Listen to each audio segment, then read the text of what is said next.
Welcome to another episode of The Secret of Living the Good Life.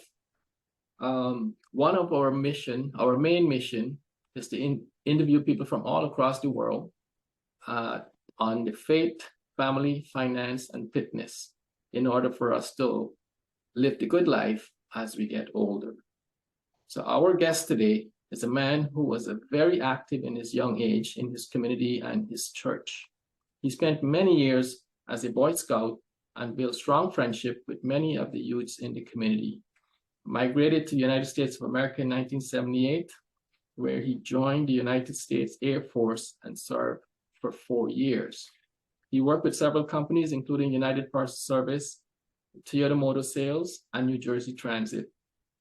His desire to grow led him to start his own business as a real estate agent in the United States and Guyana, also as a life insurance agent. His love for service led him into politics, where he spent many years with political leaders in the United States and Guyana. His quest in life is to help others fulfill their God-given ability. He believes that life is most fulfilling when you serve others. Today, I'm honored to introduce our guest. His name is Conrad McPherson. Welcome to the show, Conrad.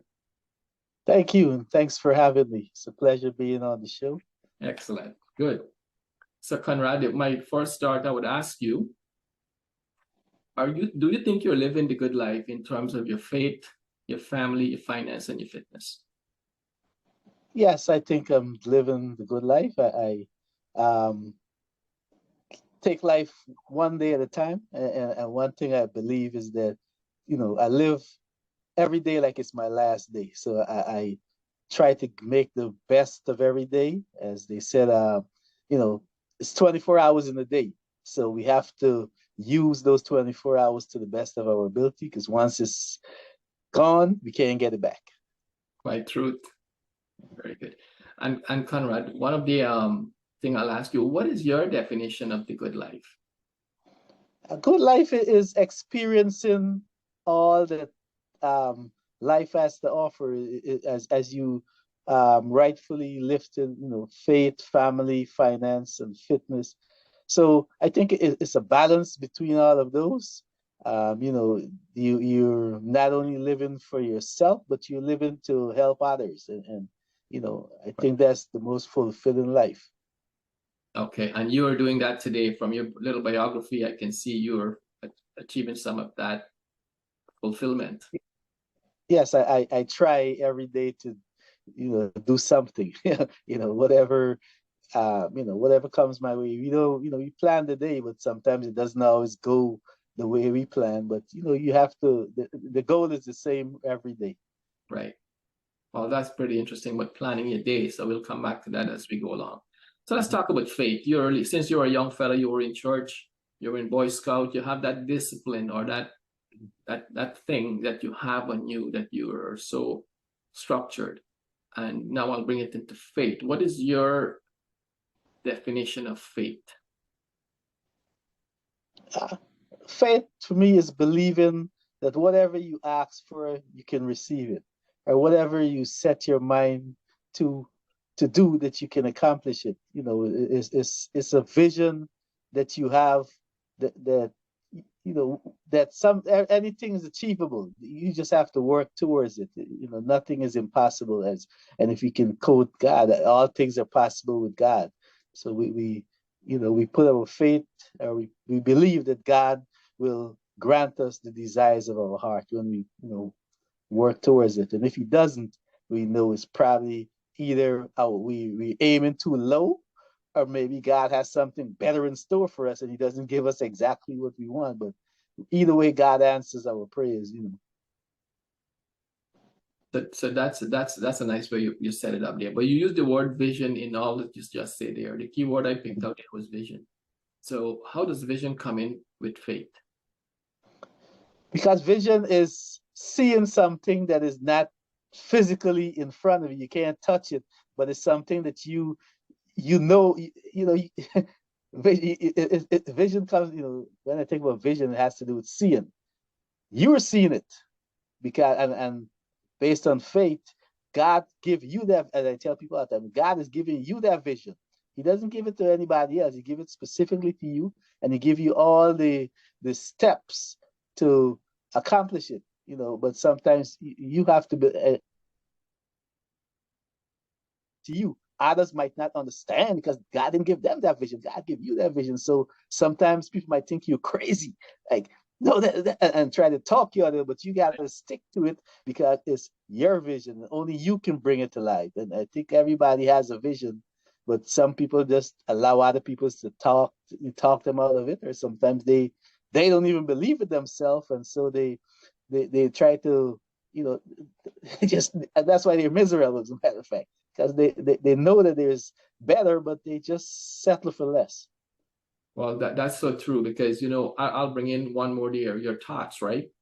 If probably jumping ahead here, but your thoughts and your vision locked in can really help you achieve a lot of stuff in your life, if not all your stuff that you want to set out to get in your life.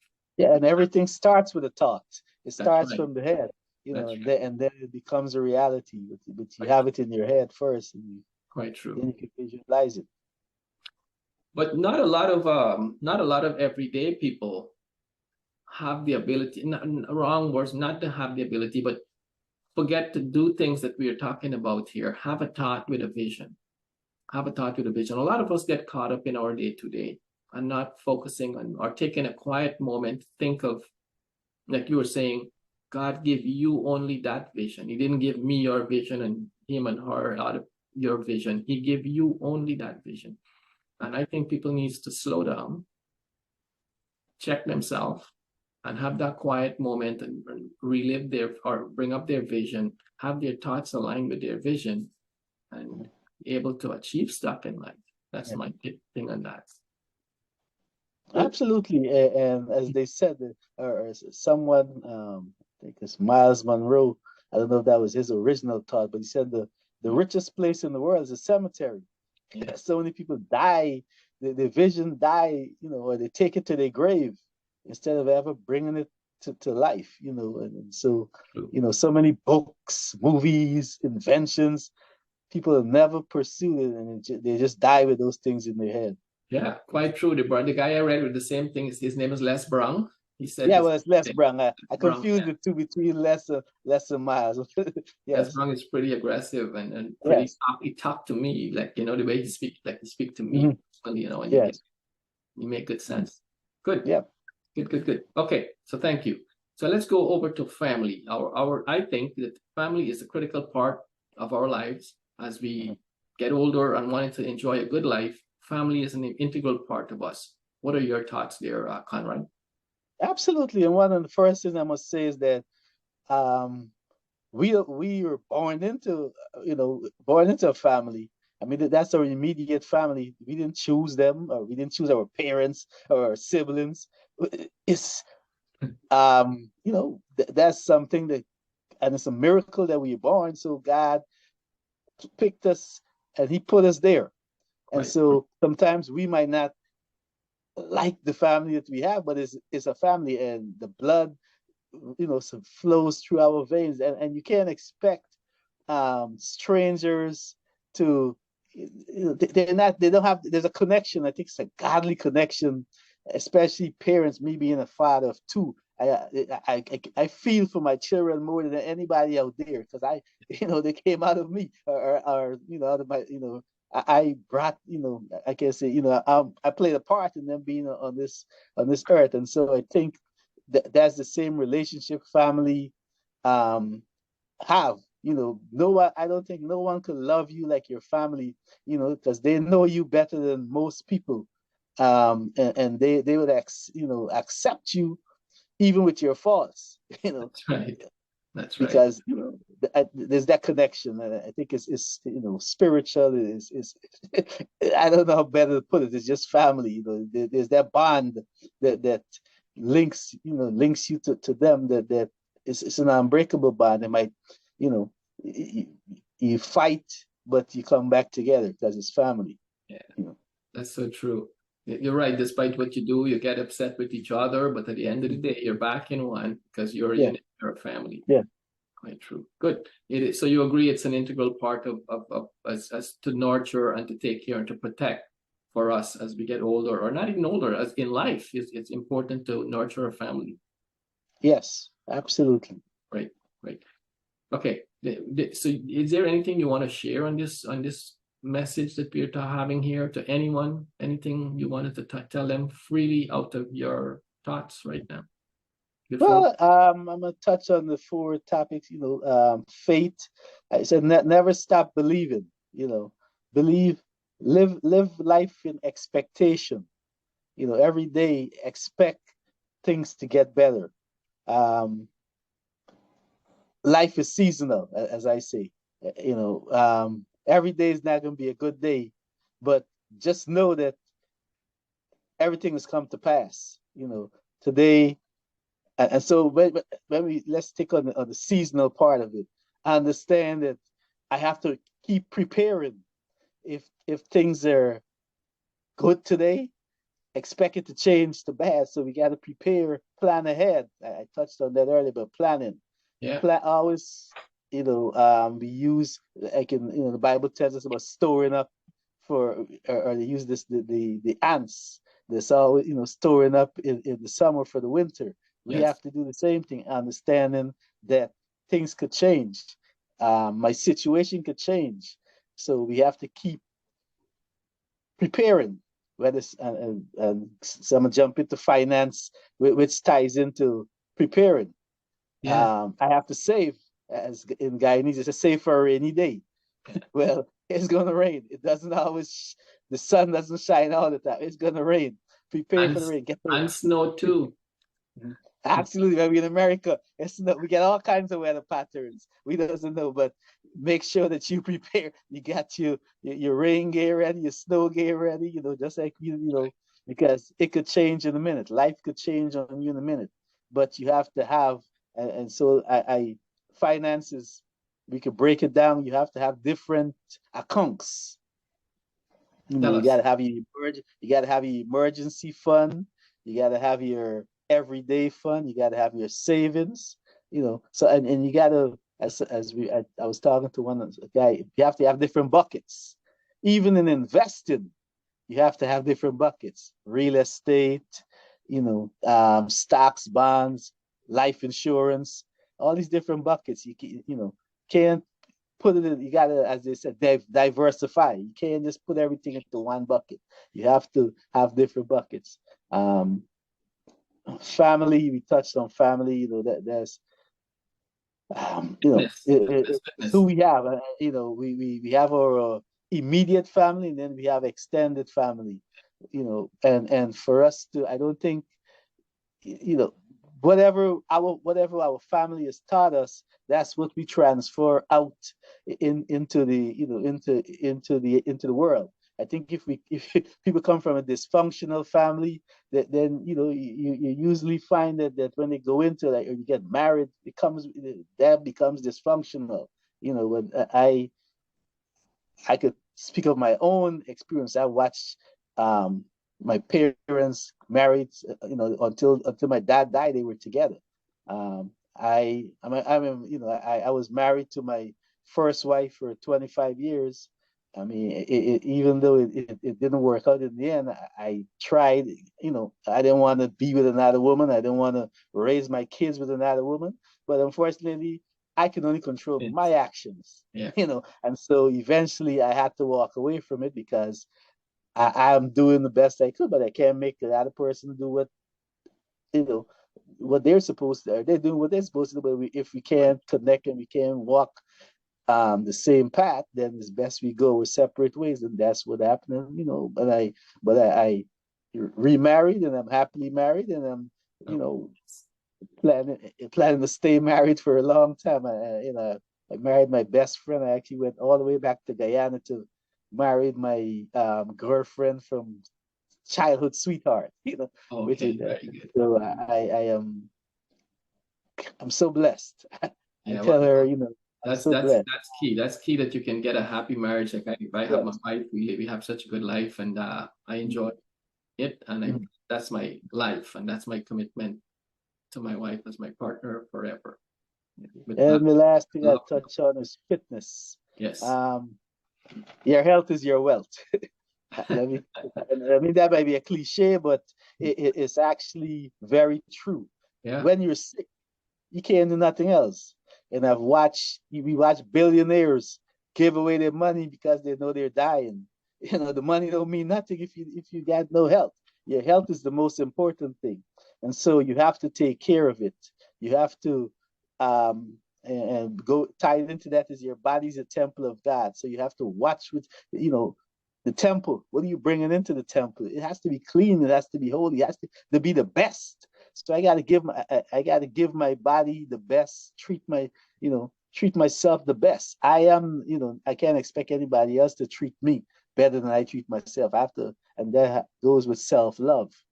When I love myself, I think I'm the best. I think I can't put anybody above myself. I put That's right. myself right and go and tie it into the fact that I got to give God my best. He gave me his all. He died for me. He's the Right. one that's allowing me to be alive today. I didn't do any. In fact, I didn't do anything to deserve this day. God see that because of his grace that I'm alive. So now I honor him by giving him the best that I can be, the best that I can give to him. And so if you're a Mercedes or BMW car, you don't go put regular gas in there. You got to put high octane gas so you can run at the optimum performance. And the same thing with my body. I got to eat the best foods. I got to get my rest. I got to make sure I'm feeding my mind with the right stuff, and I Wow. gotta stay away from negative people.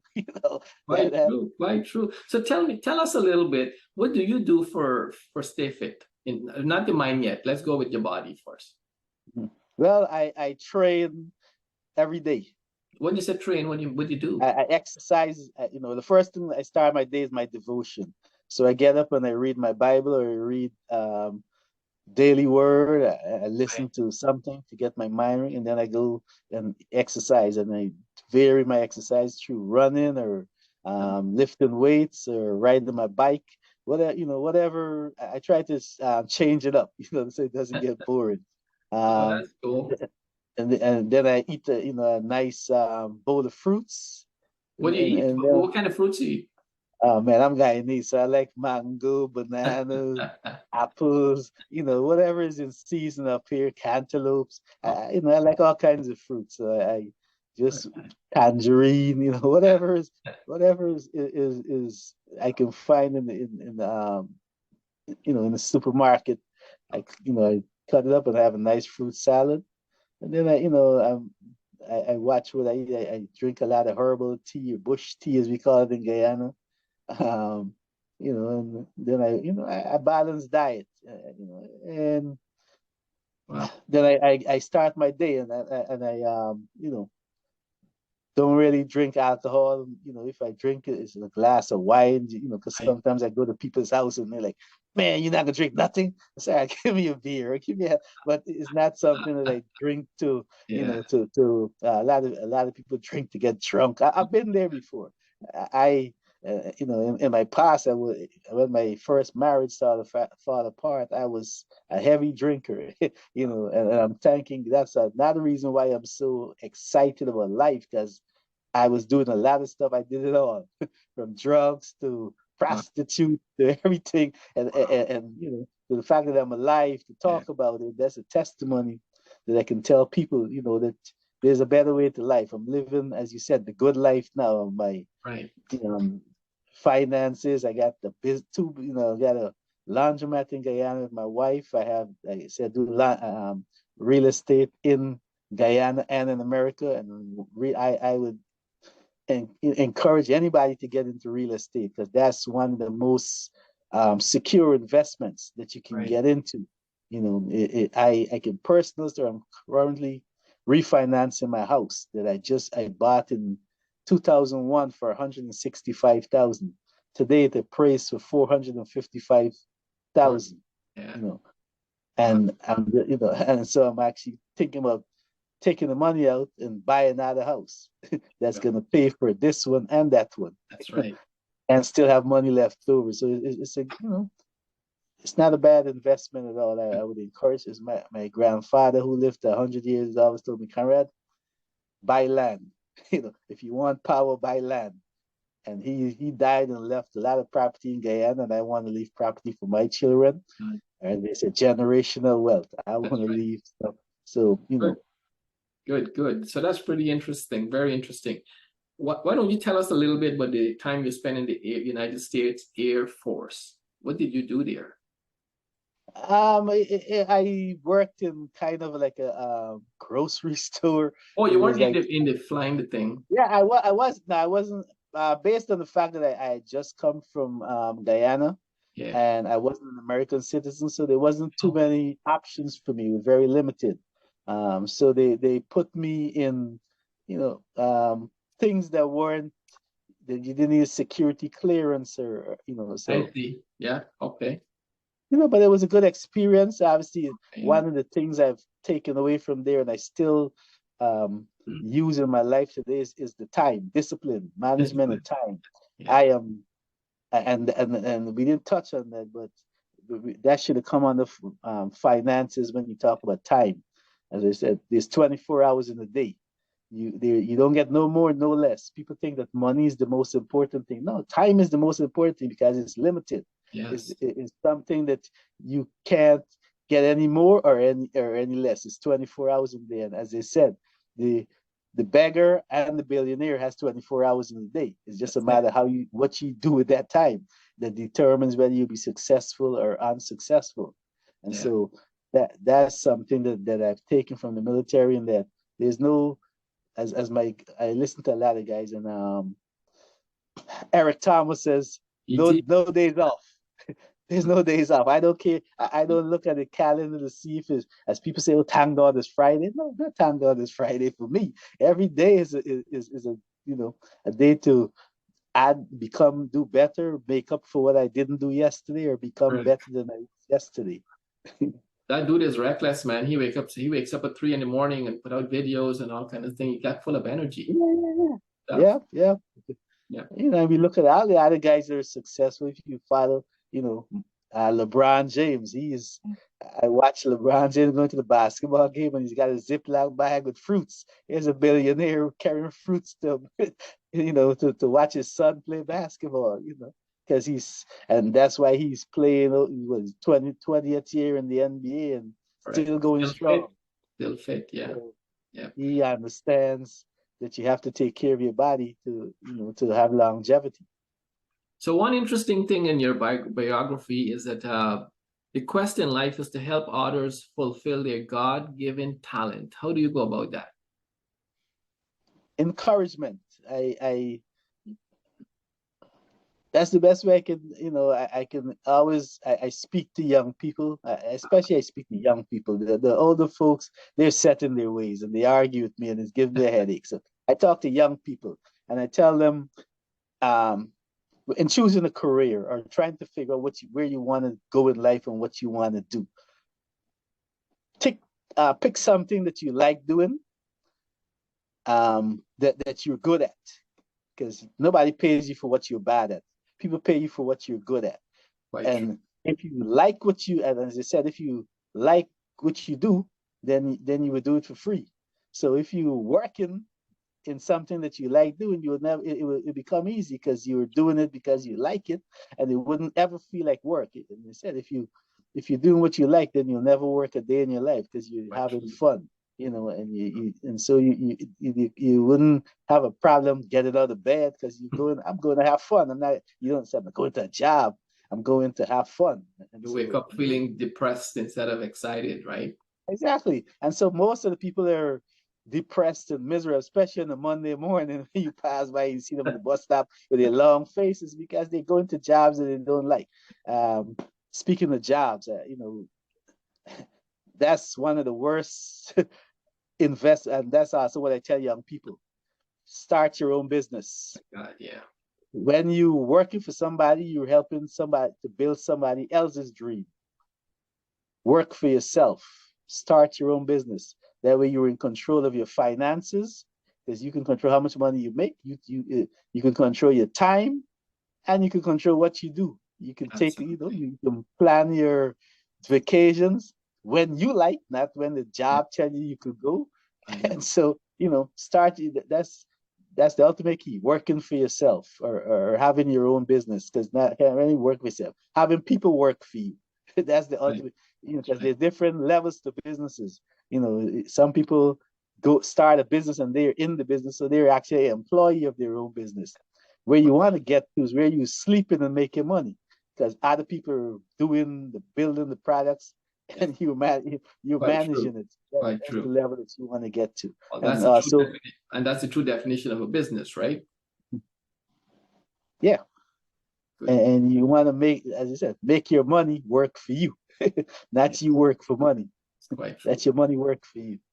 Now, I notice you have a board behind you. You seem like you're a great planner. You talk about planning. So do you plan your Yeah. week out on that board there behind you? Yes, because I have so many appointments and I have to, my mind, I don't want to forget stuff. So I write down, upcoming people, yeah, I got a big appointments or meetings, so I do write it on there so I can remember, Okay, because you good. forget stuff or you double book or oh man, so, and there's so much, the mind is a computer and it Yes. could be overloaded. So you Yeah, have I to write know. stuff Yeah, down. that makes sense. Well, you relieve some pressure off your head. You don't have to think about it and think about getting a million stuff in your head. You take it out from your Yeah, head on a yeah, paper board, and then you can bring new stuff in. I know. yes, yes. Okay, good. Good, good, good. Listen, Conrad, it was an honor. I really like your story, and I'm sure someone out there will pick up something that you say. And I like the last piece you said about people should really think about a job, right? I learned the definition a little late in life that the definition of job is the journey of broke. The journey of broke. After you finish it, you reach your 65, you come Mhm, out from that thing and you're still broke. mhm. So, it's a wake-up call, and I like what you do, especially to inspire young people or younger people, or anyone for that matter, who wants to listen, pick up an advice from us, whether it be on your health, your faith, your family, or your finance, or your fitness, anyone. But all four matters, but you can pick up on anyone right now and make a change. And I hope someone can gravitate from all this message that we are sharing here and learn one little something. I'll be grateful, and I'm sure you are too, because you believe that life is the most fulfilling when you serve others. That's pretty neat. Thank you for having me on, and I hope that the information shared here could bless somebody. Like I said, it doesn't do me any good to keep it to myself. You're Right. better off let me share. And you never know who could be impacted. I feed on other people's information, and so I share it.